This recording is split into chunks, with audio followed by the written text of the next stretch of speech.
Listening Test 2, Section 1. You will hear a conversation between Annetta and Charlotte, first-year university students, and Bill, who works for the Student Union Employment Service. First, you have some time to look at questions 1 to 5.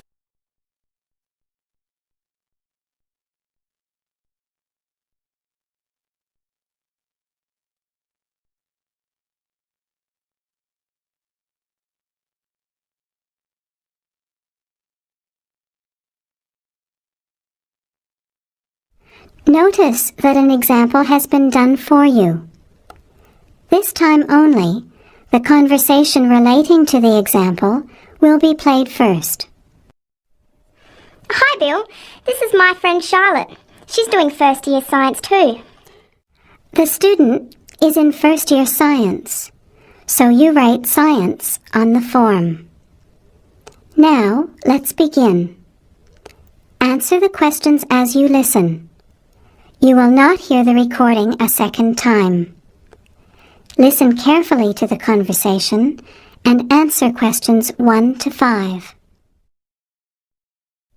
Hi Bill, this is my friend Charlotte. She's doing first year science too. Pleased to meet you, Charlotte. Annetta told me you want some part-time work. Now, I just have to complete your details on the computer.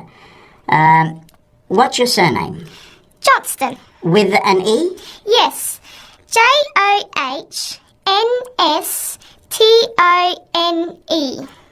I know that you live in the Heathfield Street student residence, but I can't remember the street number there.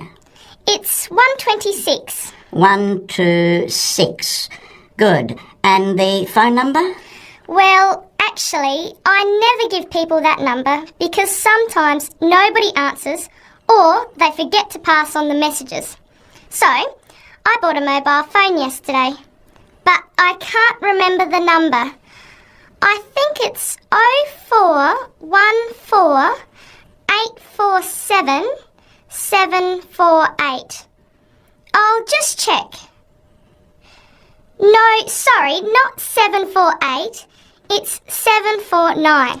0414 847 749? Yes, that's right. I must try and remember it. And what sort of work are you looking for? Well, anything really, I suppose, though it depends when it is. I'd rather work during the day, if that's possible. How many hours a week were you thinking of? Oh, I'm not sure.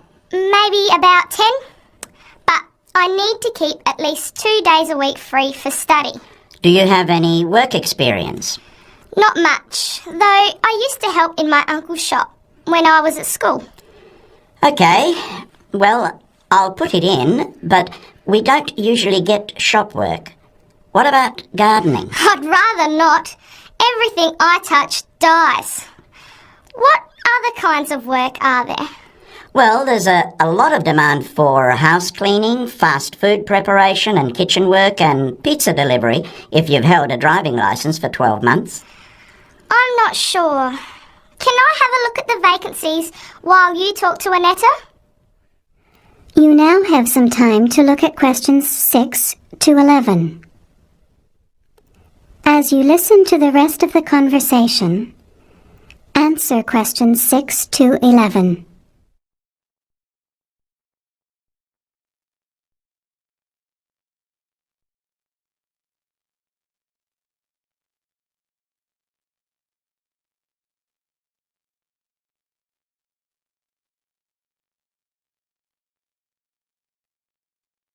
Bill, I'd like to change my job. You're at the Hamburger Express on the high street, aren't you? What's the problem? Well, I never know what hours I'm going to work. I start at 7 p.m. and I'm supposed to finish at 11 p.m, but sometimes they keep me until 2 or 3 a.m. Yes, that is a bit late if you have to make a 9 a.m. lecture the next day.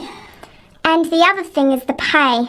They're supposed to pay me on Thursdays, but they never pay me on the correct day, often not until Friday or Saturday. A few weeks ago, I had to wait until Sunday. They said their son was sick, so they couldn't get to the bank, but they're always making excuses. Yes, that doesn't sound too good. Would you be interested in pizza delivery? You need to have a driving licence. Yes, I've got a licence, but I think I'd like to change from working in the evening. Are there any day jobs available? Well, as I told Charlotte, there are several cleaning and gardening vacancies. And this childcare job that just came in this morning. Do you like children? Yes, I do actually. What's the job? Let's have a look. Collect the boy aged 4 from kindergarten at 3 p.m. Pick up the other 2 girls who are aged 6 and 9 from the primary school at 3:15. You take them home and look after them.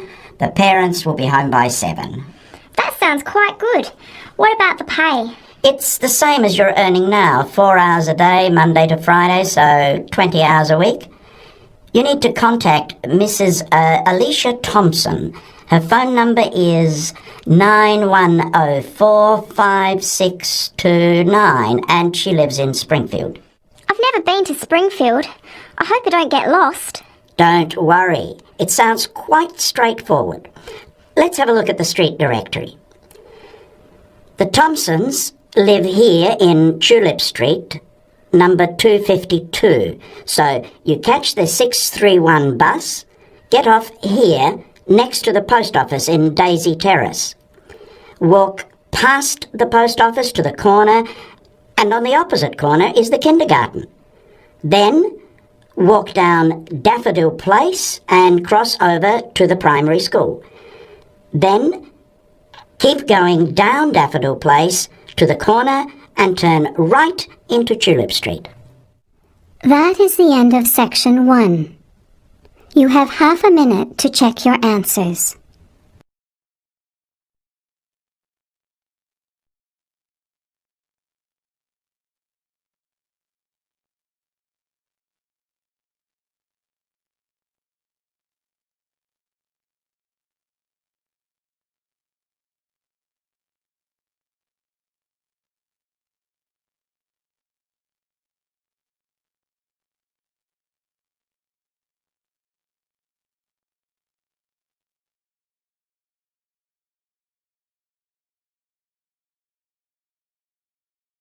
Now turn to section 2.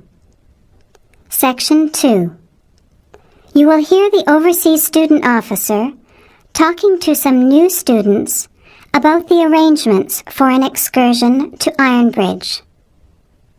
Before you hear the talk, you have some time to look at questions 12 to 16.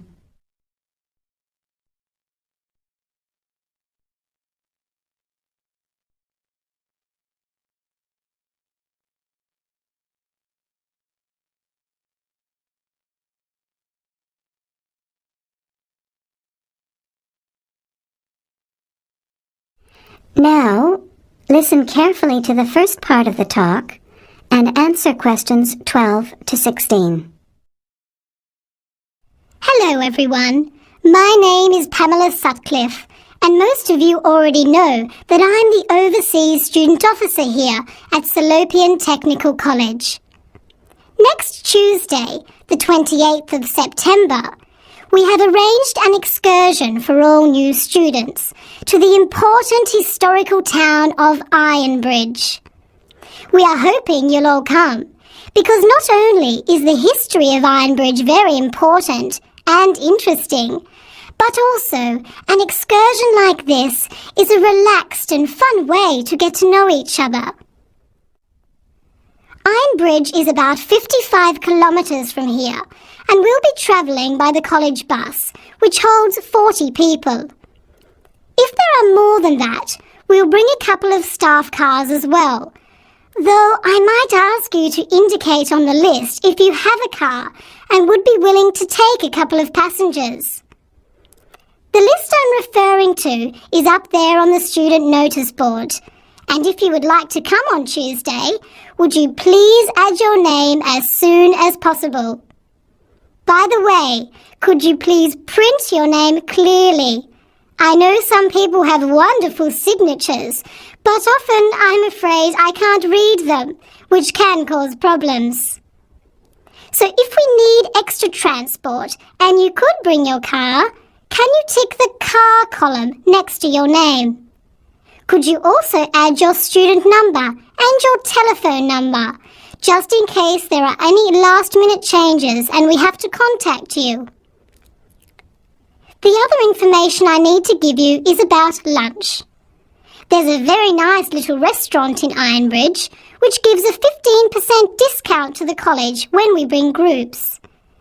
That means lunch is only about £4, and they do good vegetarian meals too, so it's usually no problem for those of you on special diets. But if you prefer to eat your own food, that's fine too, either on the bus or in the park. But I'd encourage you to try the restaurant. Now, talking of costs, I should tell you that the bus will only cost you £10, and if you bring your car, we'll pay for the petrol, so you get a free trip in return for driving there. Will you please sign up by Saturday at 6 p.m. at the latest? The list is closed after that. We will depart at 9:30 a.m. sharp on Tuesday morning, so please make sure that you arrive at least 15 minutes before so that you can find a seat and get settled on the bus. Before the talk continues, you have some time to look at questions 17 to 21.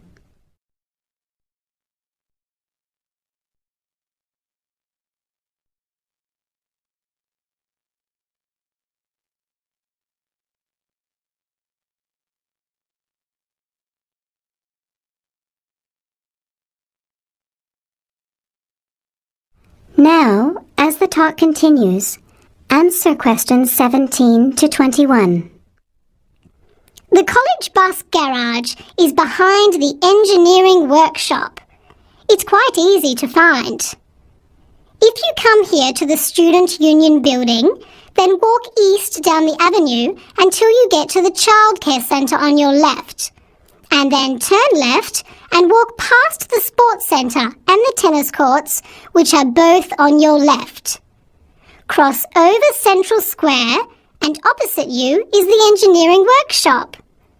Walk around the back and you'll see the bus.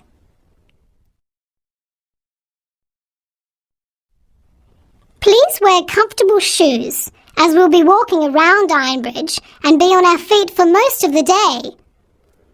Wear a warm jacket, and you might like to bring an umbrella and a backpack to put them in if the weather's warm and sunny, which we hope it will be, but of course we can't guarantee that. Certainly bring your cameras and any snacks or drinks for the bus journey there and back, which should take about an hour and a half each way. You should all check the notice board on Monday, and we'll also put a note in your mailbox to confirm arrangements, so don't forget to check it.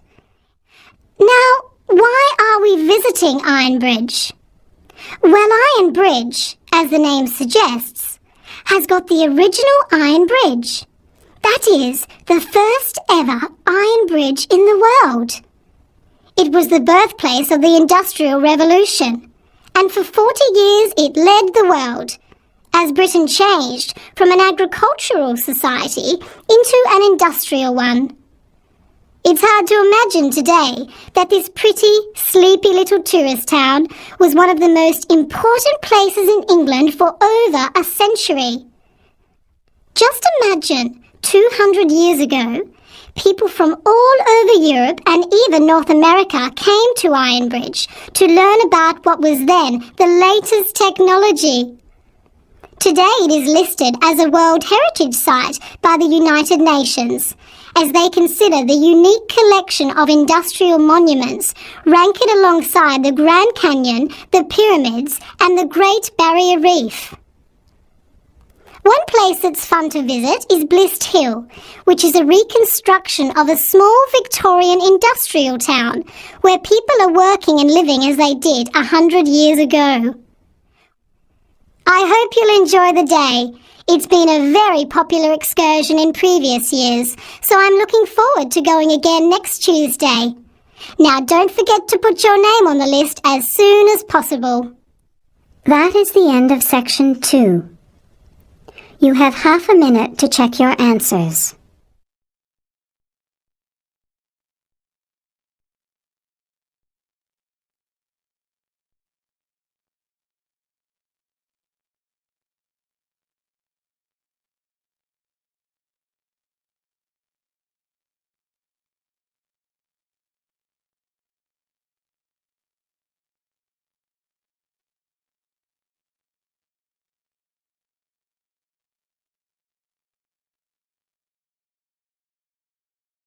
Now turn to Section 3.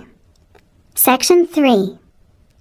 You will hear a group of students, Henry, Joe, Nancy, and Gordon, discussing changes to their work experience placement arrangements. Before you hear the conversation, you have some time to look at questions 22 to 26.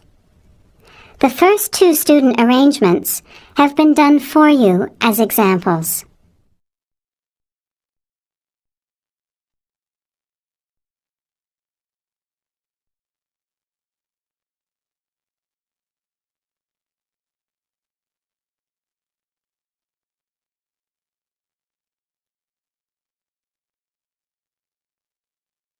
Look, there's the notice that Professor Jones told us he'd be putting up confirming the details of our work experience placements. But I thought that was already arranged. No, he said he'd have to check with the companies that the days we preferred were okay for them. Let's see if any have changed. Teresa's not here today, but her name's first. It says the Uni Bookshop, Friday mornings starting on the 23rd of March. So nothing's changed. I'll let her know. What about Manuel? He's not here either. Is he still going to the music store in the high street? If it's mainly music, yes, he's still down for that on Friday afternoons starting on the 9th. The day's different. It's changed from Tuesday mornings. But that's okay. I'll tell him. He'll really enjoy listening to music all day. Now, where's my name? Henry. Here it is. I'm going to the beauty shop, and I said I preferred Thursday afternoons. Oh, good, that seems okay. And my start date hasn't changed either. Joe, what day did you opt for? I'm going to Highway Hotels on Monday mornings. Yes, that's okay. And starting on Monday the 12th of March. Oh, has that been changed? Okay, I was scheduled to start the week before. I'll just make a note of that. What about me, Henry? Have I still got the Explore travel service on Wednesday mornings? Just a minute. Where's your name? Let's see. Nancy. Okay, here it is. Explore travel on Wednesdays, yes, but afternoons, and starting date is Wednesday the 14th of March. Has the date changed? No, not the date, just the time, which is fine. I'll get to sleep in. You lazy thing, Nancy. Chris's name is next on the list. Gorgeous Gowns Fashions. What a name. Yes, it sounds good, doesn't it? I'm hoping he'll bring me some free samples. So, has he still got Wednesday mornings? Yes, Wednesday mornings starting on the 14th of March. Okay, I'll tell him when I see him tonight that his arrangements haven't changed. Gordon, what about you? I chose that software company that makes computer games. I can't remember its name, but I asked for Tuesday afternoons. Oh yes. Here it is. Games to go on Wednesday mornings. There's a note here saying they have their weekly staff meetings on Tuesday afternoons, so that wouldn't be much use to you. That's why they've changed it to Wednesdays, starting on the 21st of March, so you can see their working setup. Okay, I'm glad they've changed it. I don't think I'd want to sit through a meeting every week. Before the conversation continues, you have some time to look at questions 27 to 30.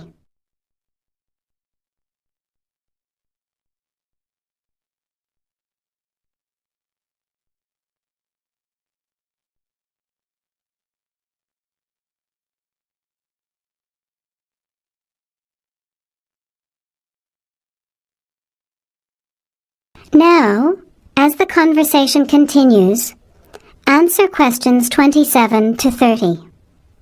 Can someone remind me what time we have to get to our placement in the afternoons? It says here, mornings start at 9 a.m. and afternoon sessions at 1 p.m.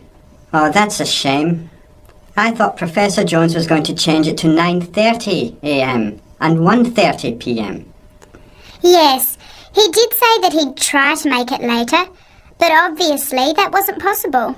By the way, just in case, what happens if we're ill or something and can't make it? Do we phone the college or the place we're going to? I think we have to phone the company first and then the college. Didn't you get the information sheet about work experience at our last seminar?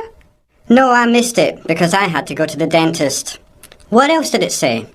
Well, we have to do a total of 24 hours altogether. So if we miss one of the arranged sessions, we have to organise another time to make up the hours. And he gave us details of the presentation we have to give about our work experience. Oh, really? What do we have to do? In week 10, we each have to give a presentation to the class about the company we've been with. It's 30% of our final mark for this subject, so it's going to be a lot of work.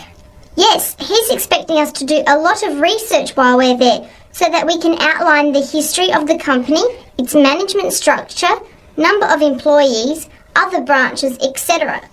And he said we should use lots of visuals such as diagrams and flowcharts during the presentation.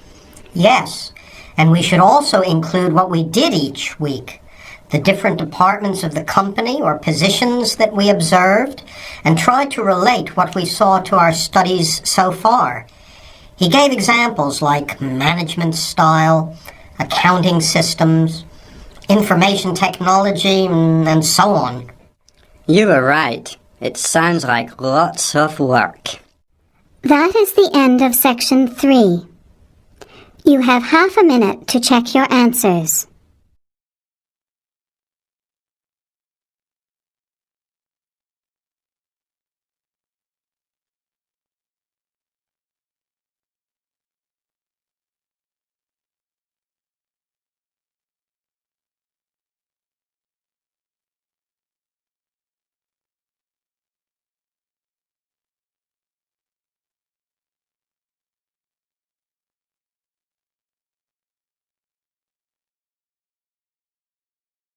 Now turn to section 4. Section 4. You will hear a talk from a member of the Conservation Society talking about green cleaning. First, you have some time to look at questions 31 to 34.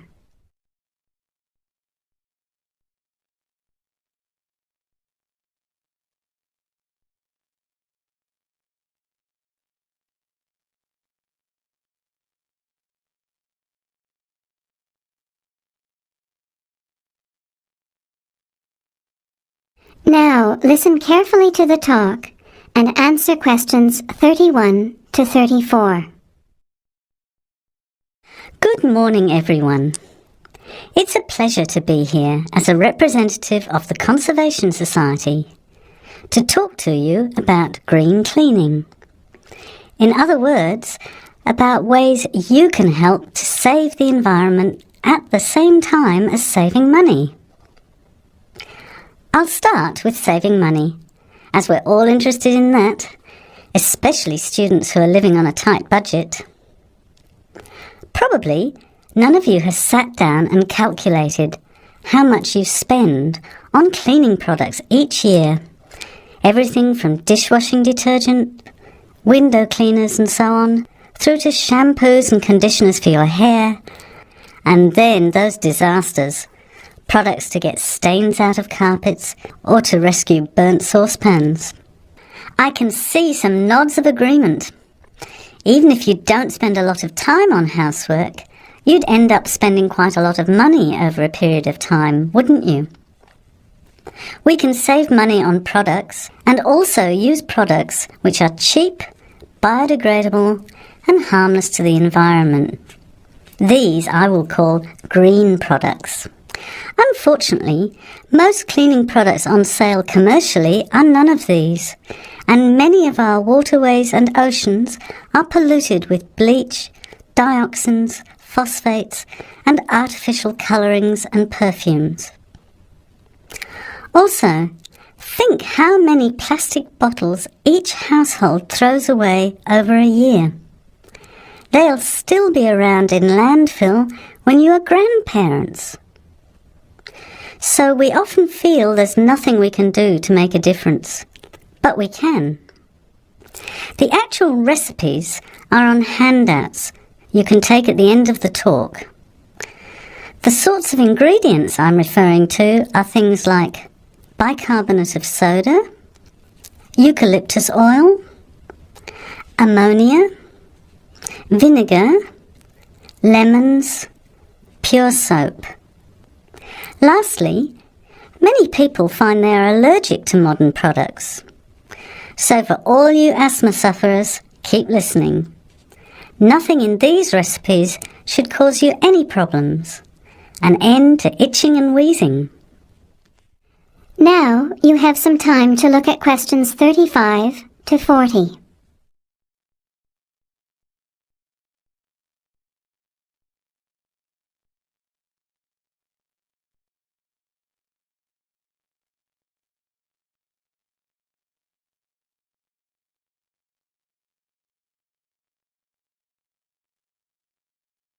Now listen and answer questions 35 to 40.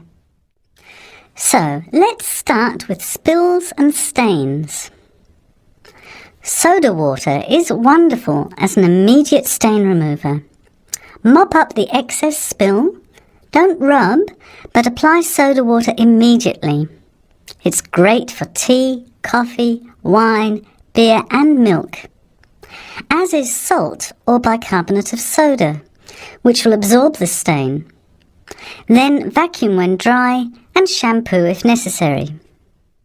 While we're talking about disasters, let's quickly look at some others that can be avoided. Bicarbonate of soda is wonderful for removing smells, especially in the fridge. An open box in the fridge will eliminate smells for up to 3 months. And those terrible burnt saucepans, either sprinkle with our good friend bicarb again and leave it to stand, or cover with vinegar and a layer of cooking salt. Bring it to the boil and simmer for 10 minutes, then wash when cool. Much cheaper than a new saucepan. Then there are heat rings on wooden furniture. Simply rub with a mixture of salt and olive oil, or for scratched furniture, use olive oil and vinegar. Now, let's look at general cleaning. First, the floors. If your floor covering is made of slate, cork or ceramic tiles or lino, it probably only needs a mop or a scrub with vinegar in a bucket of water. Carpets can be shampooed using a combination of pure soap, washing soda, cloudy ammonia and some boiling water. You put a small amount of this mixture onto the mark on the carpet, rub with a cloth until it lathers, and then wipe off the excess. A smelly carpet can be deodorized by sprinkling bicarbonate of soda on the surface, leaving overnight, and vacuuming off the next day. Cleaning in the kitchen, bathroom and toilet is the next section. That is the end of section 4. You now have half a minute to check your answers.